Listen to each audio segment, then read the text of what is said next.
Bonjour à tous et bienvenue sur votre escale de pleine lune, partagée en 3 étapes, astro, tarot, tracé intuitif dont vous trouverez les repères de temps ci-dessous si vous voulez naviguer plus facilement. Commençons donc par la partie astro de cette pleine lune du 8 décembre 2022. La lune fait face au soleil et comme tous les mois, c'est un rendez-vous culminant qui permet de faire un point plus éclairé entre notre identité visible, notre volonté et notre vie intérieure et émotionnelle. Le soleil, notre conscient, se trouve en Sagittaire et en maison 2 à l'heure de Paris. L'énergie qu'envoie ce soleil est marquée par un désir de croire en quelque chose qui nous donne de l'optimisme et de lui donner corps, d'en profiter. La maison 2 parle des biens, de ce qui compte pour nous, et le Sagittaire nous encourage à élargir notre horizon. Donc on peut avoir envie de donner de la valeur à un projet, une relation, une activité, enfin tout ce qui peut nourrir une ambition, que celle-ci soit grande ou petite. Ça, c'est le côté visible de l'iceberg. De l'autre côté, on a la Lune en Gémeaux et en maison 8 qui est en exacte conjonction à Mars rétrograde. Autre ambiance, la Lune en Gémeaux nous rend curieux et ouverts à la communication et à l'expression, quitte à papillonner, on va dire, d'une idée à une autre. Et collé à Mars rétrograde, l'humeur ici va être particulièrement activée par une spontanéité qui ne va pas forcément être montrée. Alors peut-être que dans certains cas, notre réactivité sera visible, mais la proposition ici me semble plus intérieure que ça. Déjà parce qu'en maison 8, maison du Scorpion, il peut y avoir un côté assez mystérieux, secret ou psychologique qu'on n'a pas forcément envie de dévoiler. Peut-être par exemple qu'on remet en cause quelque chose qui ne regarde que nous. Les émotions par contre peuvent être assez intenses et on peut prendre conscience qu'on a quelque chose à changer car la maison 8 est aussi le secteur des transformations. Autre chose, le fait que Mars soit rétrograde incite à intérioriser nos actions et réactions. On agit sur soi, on revoit peut-être une façon de faire, de s'exprimer, de gérer nos affaires, nos papiers, nos contacts, nos idées. Symboliquement, on peut donc être ici particulièrement stimulé par une info, une discussion ou une nouvelle. Ou alors, on comprend quelque chose qui va nous permettre d'avancer, mais sans précipitation, puisque Mars n'a pas fini de revoir sa copie, si on peut dire ça comme ça. Donc, sur cette pleine lune, il va falloir garder du réalisme par rapport à ce qui est activé ou réactivé pour que notre avancée soit efficace. Les luminaires sont en bel aspect à Saturne et en carré à Neptune, 2 énergies très différentes. Le sextile à Saturne est aidant pour garder les pieds sur terre et des idées concrétisables. Saturne en maison 4 veut bien assurer notre sécurité, puisque de toute façon c'est son rôle, mais il nous demande de respecter le temps, le coût, le sérieux, les règles. En aspect bénéfique, il va nous aider ici à structurer notre état d'esprit pour qu'on ne fasse pas n'importe quoi. Et c'est très bien, car de l'autre côté, le carré à Neptune nous chante autre chose. Neptune n'est pas du tout dans les considérations matérielles, c'est exactement l'inverse. C'est tout ce qu'on imagine qui nous fait rêver et peut être magnifique, inspirant, divin, mais aussi illusoire, surtout en carré. En maison 5, on idéalise peut-être quelque chose, un amour, une création, un sentiment ou un enfant. On voudrait peut-être s'en remettre à la magie de la vie pour entrer dans un rêve absolu de bien-être et de fusion avec nos désirs secrets. Donc si on a un idéal en tête, affectif, émotionnel, artistique, peu importe, il y a ici une sorte d'exercice de mise à l'épreuve de la réalité. Là où Neptune nous dit « mais lâche prise, tout ira bien, repose-toi et laisse-toi simplement aspirer », Saturne le regarde en coin et lui dit « hop, hop, hop, hop, doucement, hein. Qu'est-ce que ça nous coûte? Est-ce qu'un résultat à long terme peut être atteint? Si oui, comment? Et quelle responsabilité est-ce qu'on a à prendre pour maintenir une saine stabilité et assurer nos arrières ?» Je vous donne un petit exemple pour imager. On a envie soudainement d'emprunter une somme d'argent pour partir en voyage. La maison 8 peut représenter aussi les finances, les prêts bancaires, assurances, etc. Saturne va alors nous demander de faire les comptes. Tu veux partir en Australie? Ok. Tu es prêt à t'endetter sur combien d'années pour ces 15 jours de rêve? Moi, je veux bien construire ton projet, mais choisis une destination plus raisonnable. Bon, je caricature un peu et je prends l'exemple du voyage parce que le Sagittaire représente aussi le voyage, mais vous aurez compris qu'il peut s'agir de toute autre chose, tout ce qui peut nous donner envie d'expansion, d'exploration et de liberté. Le Soleil est également en quinconce décroissant à Uranus, ce qui amplifie cette envie de liberté déjà présente dans le Sagittaire. Mais avec cet aspect, on doit changer quelque chose au passage, peut-être nos grandes idées ou nos principes sur la moralité liés à nos habitudes. Le maître du Soleil, c'est Jupiter qui termine son passage en Poisson. La spiritualité et l'inspiration peuvent être très présentes, le besoin de faire de belles et grandes choses avec une générosité sans limite. Si le sextile à Pluton peut favoriser une transformation intérieure guérissante car authentique, le carré à Vénus peut pousser aux excès du genre on y croit alors on donne tout ou on demande trop par besoin de se sentir comblé, aimé ou valorisé. Quant au maître de la Lune, c'est Mercure, planète de réflexion et de communication, et il est en Capricorne en maison 2. Et ça fait un bon contrepoids. Mercure en Capricorne a une teinte saturnienne, forcément. On réfléchit sérieusement, posément, avec pragmatisme et sens des réalités. Donc il est en carré à Jupiter, mais le carré est passé. Ça veut dire que si on s'emballe assez vite, ça va être suivi d'une minutieuse réflexion sur ce qu'on peut faire ou pas. Alors, quelle est la bonne direction dans ce tiraillement? Regardons notre boussole cosmique, le nœud nord. Il se trouve en Taureau en maison 7, conjoint à Uranus rétrograde. La proposition, c'est de s'ouvrir à l'autre. La maison 7 est la maison relationnelle, celle du conjoint si c'est affectif, ou encore du partenaire avec qui on est en contrat, ou toute autre énergie relationnelle présente dans notre vie en ce moment. Uranus est une planète d'indépendance, de liberté. Il gère aussi les amitiés, les associations. Donc on a peut-être un lien nouveau à faire ou à défaire du moment que ce relationnel est libérateur. En rétrogradation, Uranus nous invite à nous libérer de nos chaînes intérieures. Donc ça peut être en entrant dans une relation, en sortant d'une relation ou encore en vivant le relationnel d'une façon différente de ce qu'on connaît. Et c'est Vénus qui maîtrise cette boussole et qui se trouve en Sagittaire, carré à Jupiter et Neptune. Donc, comme je le disais avant, il peut y avoir un excès ou un besoin amplifié de se projeter et croire que tout est possible. Vénus nous montre la voie, oui, mais ça va être à nous de bien doser et d'aller dans le sens positif de ce carré. Le carré décroissant est une invitation à tirer une leçon pour se réorganiser en conséquence. En Sagittaire, il est question de notre sens moral qui touche en même temps les choses qu'on aime. Avec ce carré, on peut se sentir éloigné de quelque chose, de quelqu'un, ou avoir à s'éloigner concrètement ou symboliquement pour apprendre à se développer plus librement. On peut donc être testé sur notre capacité à se faire confiance sans passer par l'approbation ou la reconnaissance de l'autre. Car avec le carré à Neptune et Jupiter, si on attend des louanges ou des encouragements sans fin, on risque d'être déçu et de se demander si on est sur la bonne voie. On est sur la bonne voie si on trouve du sens à ce qu'on fait, si ce qu'on aime nous remplit et nous apporte de la joie. Cette pleine lune pourrait nous interroger sur la façon dont on nourrit nos idéaux et nos relations sans être dans la dépendance à l'autre ou aux autres. Si on a trop donné, trop attendu ou idéalisé, ça peut être le moment de revenir à une vision intérieure plus juste qui permet de donner un sens plus vrai à la relation.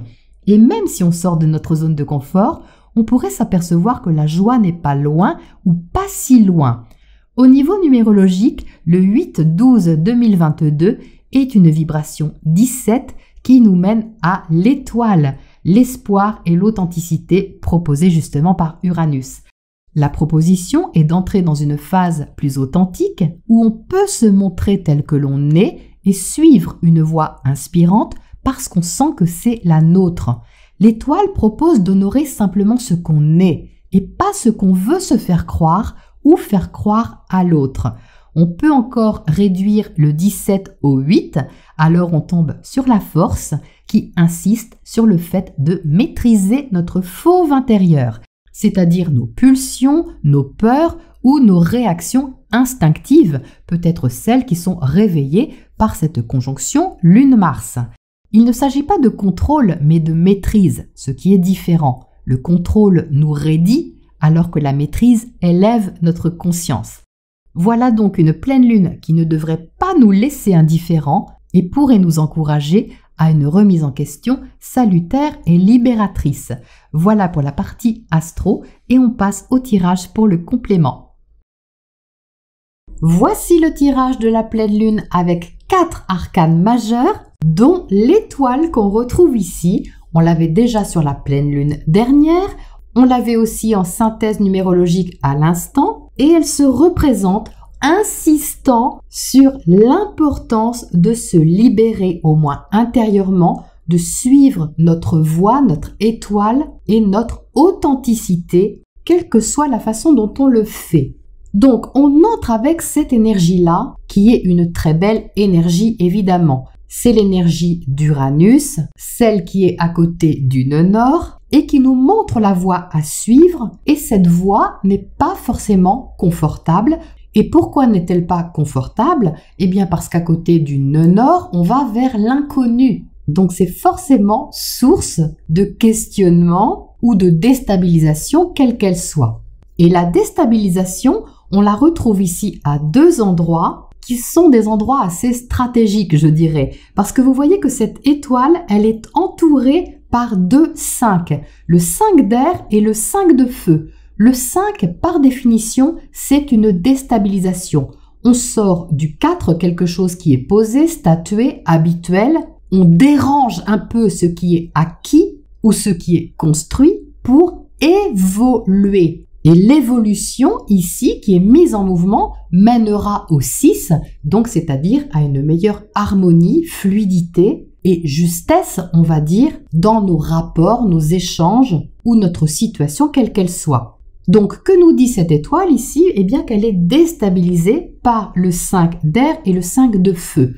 Mais l'étoile, c'est une arcane majeure. Donc, l'énergie de l'étoile est plus importante que la déstabilisation en amont. Ça veut dire que l'envie d'être soi-même, d'être vrai et d'aller vers une direction qui nous inspire l'espoir, qui nous inspire une guérison, qui nous inspire un accomplissement, peu importe, est plus importante que la remise en question que cela implique. Ça ne veut pas dire que la remise en question est facile. Elle peut être intense, elle peut être puissante, puisqu'on a la carte de la transformation ici. Mais ce que je veux dire, c'est que l'étoile est prioritaire, on va dire, sur le chemin qui nous est indiqué. Donc, elle se tourne, elle regarde, vous voyez, ce 5 d'épée, en sachant qu'il y a quelque chose à changer au niveau de l'état d'esprit, de la façon d'exprimer quelque chose, ou de penser, ou de communiquer. Le 5 d'air est une énergie mentale, mais l'étoile est une énergie d'éveil. Ça veut dire qu'on n'est pas dupe ici de ce qui se passe dans notre tête. On peut se mettre un peu au-dessus et se rendre compte que oui, là, effectivement, il y a quelque chose qui cloche. C'est ça qui est mentionné ici. Donc, tout en haut du tirage, il peut y avoir une conversation, une décision, pourquoi pas, enfin quelque chose qui est discuté ou qui est discutable, mais il n'y a pas de raison que ça génère forcément un conflit. Ça peut générer de l'adrénaline, mais ça peut aussi générer de la positive adrénaline. C'est pas parce qu'il y a déstabilisation qu'il y a catastrophe, hein. Au contraire, ça peut être très porteur. Donc en dessous, il y a le 5 de feu qui lui est relié à l'action et qui est donc relié à Mars qui est actuellement rétrograde. Donc comme je vous l'expliquais tout de suite, il peut y avoir un changement dans notre façon de faire, dans notre façon de penser et on retrouve ça justement ici. C'est confirmé par la transformation. La transformation, c'est pas un petit changement de surface, hein. C'est quelque chose qui est assez intense, qui est profond et qu'on sent devoir changer radicalement pour libérer quelque chose. C'est vraiment une petite mort si on veut, pour pouvoir renaître, se libérer à quelque chose qui est plus vrai. Donc forcément que ça peut ne pas être facile, hein. Mais d'un autre côté, certainement qu'on est motivé ici par quelque chose et qu'on va être vraiment incité à réagir autrement que la façon dont on réagit d'habitude. Pourtant, au centre, on a la reine de coupe. Donc là, c'est très symbolique de ce maître du soleil, Jupiter, qui est en poisson et qui est tout en sensibilité, qui est tout en réceptivité, incluant également la présence de Neptune non loin de lui. Donc ici, on peut être vraiment très touché par quelque chose ou très sensible à quelque chose. La reine de coupe est très romantique, très compatissante, elle a des qualités réceptives, généreuses, aimantes évidemment et émotionnelles très développées. Donc avoir ça au cœur du tirage, c'est bien sûr magnifique, mais ce n'est pas une raison pour fermer les yeux comme le fait cette reine de coupe sur le reste. Parce qu'on pourrait avoir envie de rester là-dedans en fait. Avec cette reine de coupe, on pourrait avoir envie de rester dans une bulle où on ressent le divin, on ressent peut-être l'inspiration, on ressent l'amour, enfin on ressent quelque chose qui est doux à notre cœur et on pourrait avoir envie d'occulter le reste. Mais au vu des cartes ici qui se présentent autour de cette reine de coupe, eh bien ça confirme qu'on va être incité avec ce carré à Neptune à ouvrir les yeux sur quelque chose, sur nous-mêmes, sur quelqu'un pour pouvoir faire évoluer une situation vers une direction qu'on espère créative, abondante et motivante. Mais avant ça, la question de la stabilité et de nos habitudes va aussi venir sur le tapis, comme le précisait ce sextile à Saturne. Il est là, vous voyez, avec le 4 de feu. Le 4 de feu, c'est la stabilité. Saturne est en maison 4, donc il y a ici des habitudes liées au passé, peut-être à la famille, au foyer, ou à ce qui nous sécurise, on va dire symboliquement, que ce soit émotionnellement ou autre. Donc avec la transformation à côté, il y a une nouvelle façon de se stabiliser qui passe par une déstabilisation. Je sais, ça paraît bizarre à dire comme ça, mais c'est vraiment de ça dont il s'agit, parce que vous voyez qu'on a le 4 de feu et on a le 5. Il y a donc une évolution, une réaction ici de mise en mouvement, qui a rapport quelque part avec notre stabilité, nos repères ou notre confort, on va dire, intérieur. Donc cette transformation nous incite à la lucidité. Il y a toujours une forme de vérité dans la transformation. On va au fond des choses. Donc il n'est pas question de biaiser ou de se mentir ou de faire semblant. La transformation, c'est plutôt décisif, radical, car quelque chose n'est plus comme avant. Une fois que c'est transformé, on ne revient plus en arrière. Donc ce qui se passe à ce niveau, c'est que ce mouvement, cette énergie, va nous faire réagir, évoluer et libérer une facette de nous, une partie de nous qui est beaucoup plus vraie et qui va chercher à nous emmener vers plus de créativité, de joie et de générosité. Ça, on le voit dans cette ligne qui est là. En face, on a l'impératrice dans le secteur relationnel. Donc vous voyez que cette reine de coupe est à côté de l'impératrice. Donc il y a ici des énergies reliées au cœur qui sont très importantes, une affectivité qui est certainement très belle, une créativité qui peut être aussi très belle, parce que l'impératrice, c'est une énergie créative.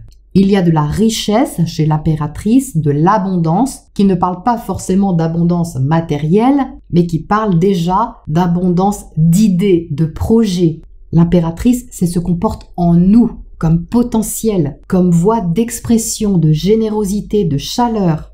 Donc on a ici quelque chose à ouvrir de cet ordre-là, qui peut nous emmener vers l'autre ou les autres. Ce n'est pas forcément une relation exclusive, mais cette ouverture ou cette possibilité demande à ce qu'on revoie quelque chose dans nos fondations et dans notre façon de penser pour tester peut-être une autre forme de développement et d'évolution proposée par la roue de fortune ici. Tout en haut, on a le page de feu, et le page de feu, c'est une énergie très débutante, inexpérimentée. Vous voyez que c'est un enfant, mais justement, il y a de la joie dans ce page de feu, une énergie un peu naïve, mais qui met son inspiration au service de l'action. Et ça, c'est une énergie magnifique d'exploration et de découverte.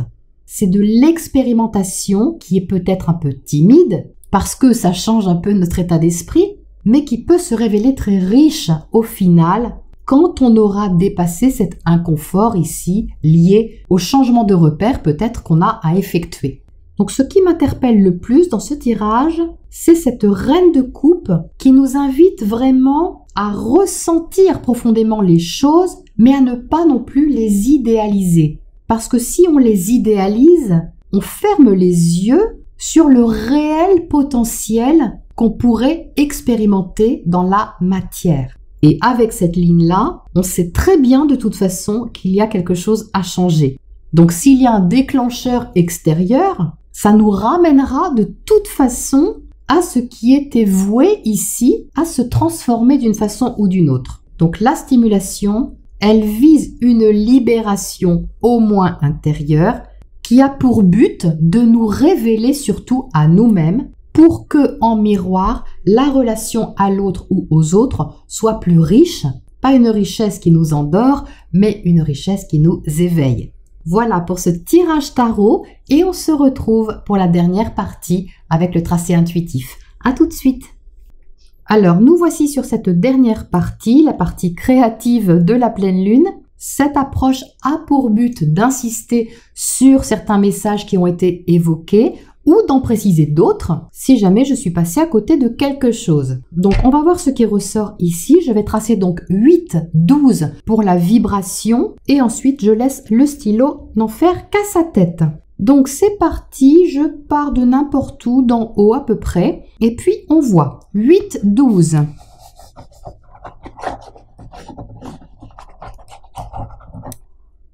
Ah, ben il est bien concentré celui-là. C'est rigolo. Alors, qu'est-ce qu'il nous dit dans ce sens-là? Alors, abracadabra, là par ici, j'ai l'énergie un peu du magicien, mais c'est un magicien qui me semble un peu plus expérimenté que le magicien du tarot. J'entends par là qu'il y a une énergie de créativité, mais il y a de l'expérience quand même derrière. C'est pas quelque chose qu'on découvre ou qu'on apprend ou qu'on expérimente de façon nouvelle. Il y a cette énergie, mais en arrière-plan, il y a quand même de l'expérience et de la connaissance. Donc c'est une petite nuance, c'est un magicien amélioré, si on veut. Donc ça nous demande par ici de garder une certaine maîtrise justement sur ce qu'on veut développer ou faire pousser ou créer. C'est marrant parce que j'ai vraiment la dualité là entre Saturne et Neptune. C'est-à-dire qu'on a envie de rêve, on a envie d'un coup de baguette magique, un abracadabra, pouf, ça pousse tout seul. Et de l'autre côté, on sait, on sent qu'il y a tout un travail derrière. Ça peut pas se faire comme ça instantanément par l'opération du Saint-Esprit. Il y a les deux si vous voulez. Donc je retrouve ici, avec un regard, vous voyez, un petit peu différent, cette énergie à Saturne et à Neptune que j'ai abordée tout à l'heure.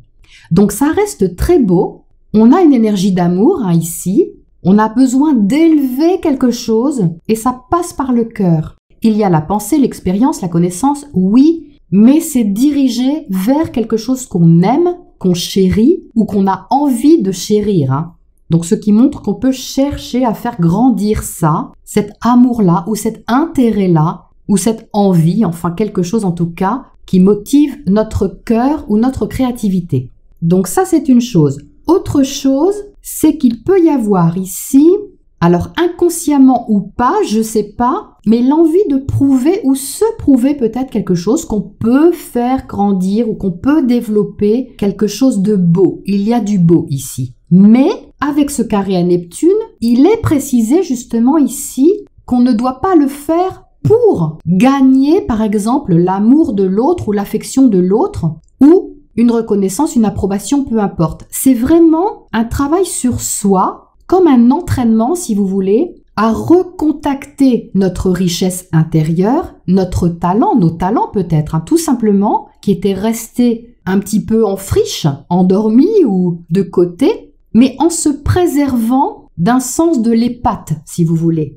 Il y a un petit côté ici, regarde ce que je sais faire ou regarde ce que je peux faire, alors que c'est pas en fait la question. Surtout qu'on peut avoir ici un retour qui est un non-retour en fait. Du genre oui, c'est bien, mais je m'en fiche. un peu comme un magicien qui fait son numéro, mais il n'y a pas de public. Ou alors le public est en train de manger, discuter et ne le regarde pas. Donc ça, c'est vraiment à garder à l'esprit parce que ça n'enlève en rien la valeur de notre magicien intérieur. C'est juste la façon dont on projette ce qu'on sait faire ou ce qu'on aime ou ce qu'on veut montrer. C'est pour ça que la notion de liberté intérieure est ici très importante. La thématique ici, c'est de faire renaître quelque chose, d'assumer peut-être un sentiment, une créativité, un projet, sans passer un peu en force ou montrer à quel point on est ceci ou cela, beau, fort, capable, etc. Et ça peut être un peu compliqué parce que c'est tentant. Il y a quelque chose qui est tentant, on a envie de partager ici, d'aller vers l'autre, sans aucun doute, quelle que soit la façon dont on le fait. Mais Saturne nous dit ici, qu'est-ce que tu cherches au fond? Ne t'éparpille pas, occupe-toi de faire grandir ce que tu as à faire grandir sans t'occuper vraiment de Pierre-Paul Jacques. C'est un peu l'idée. Donc ça rejoint, vous voyez, ce qui était mentionné auparavant, mais c'est un angle de vue un petit peu différent. Donc c'est intéressant de le voir comme ça aussi. Alors du coup, la façon la plus harmonieuse de vivre cette énergie-là, c'est de laisser aussi s'éloigner ce qui doit s'éloigner sans que ça impacte la valeur de soi. Voilà, c'est vraiment résumé comme ça. Qu'est-ce qu'on a d'autre par là? Oui, juste là, on a un petit clin d'œil sur la protection ou la surprotection de quelque chose. Il y a de la générosité ici, sans aucun doute, et il y a une très belle énergie naturelle. J'entends par naturel quelque chose de simple. On a ici l'invitation à revenir à quelque chose qui est simple.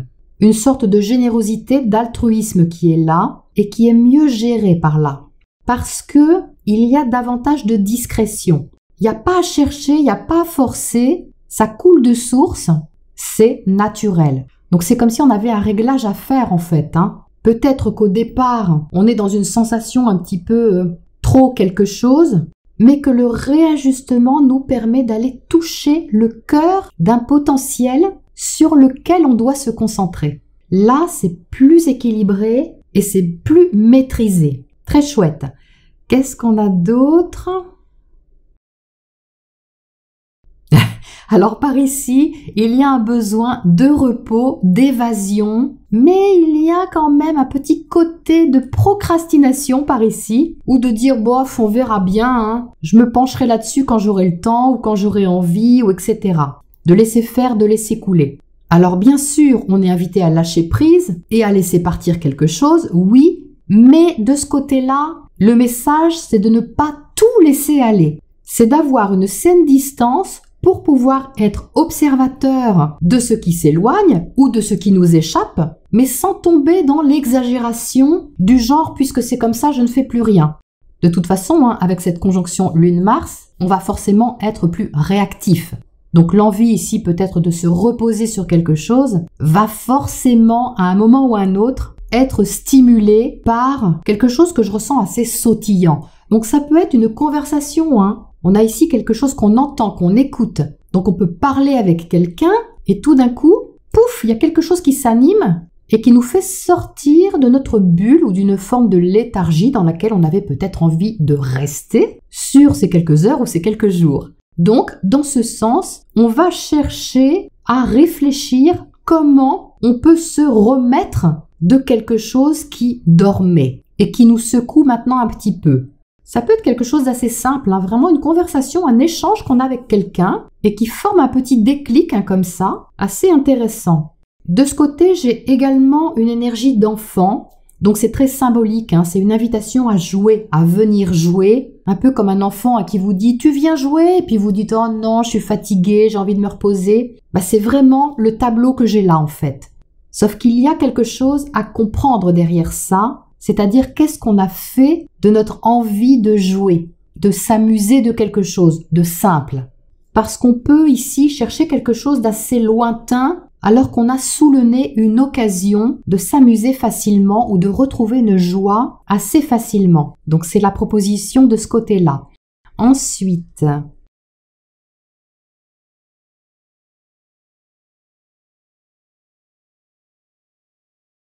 voilà, on est debout de ce côté-là. On passe de couché à debout. Vous voyez, ça évolue dans l'histoire. De ce côté, on se relève. La proposition est de se relever et donc de trouver une certaine verticalité dans la situation ou dans la relation.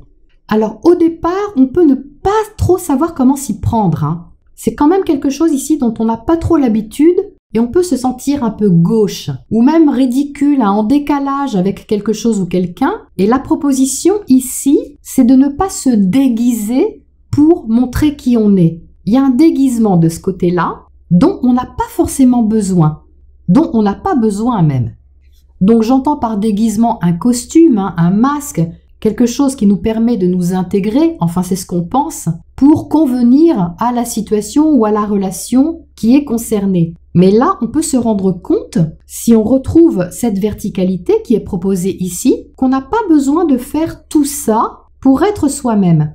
La balle est dans notre camp, c'est comme si on avait l'occasion de participer à quelque chose ou de donner un mouvement à notre créativité, à nos sentiments. C'est relié à la maison 5, hein, c'est vraiment relié au cœur, mais qu'on se demandait si on n'était pas un peu en décalage. Donc si on se pose cette question, c'est qu'on a quelque chose à voir ou à revoir au niveau de nos ambitions premières ou au niveau de ce qu'on espère. Donc la situation qu'on traverse peut nous faire prendre conscience de ça et de la façon dont on fait des efforts ou dont on a fait des efforts et qui nous demande maintenant de réfléchir au sens de ces efforts. Est-ce qu'aujourd'hui, ça a le même sens pour nous? Est-ce qu'on y trouve son compte? Est-ce qu'il n'y a pas quelque chose à ajuster? Pour moi, il y a un masque à enlever ou un costume à enlever ou s'alléger au moins de quelque chose, de ce côté-là. Enfin, qu'est-ce qu'on a d'autre? Oui, ben justement, l'énergie de légèreté, elle est exactement par là. Là, on a un bel envol, une énergie qui nous convient mieux et qui est plus légère. Donc, il va falloir aller la chercher, cette énergie-là. Parce qu'elle est là, hein, elle est sur cette pleine lune. Il va juste falloir aller la chercher. Et enfin, qu'est-ce qu'on a là?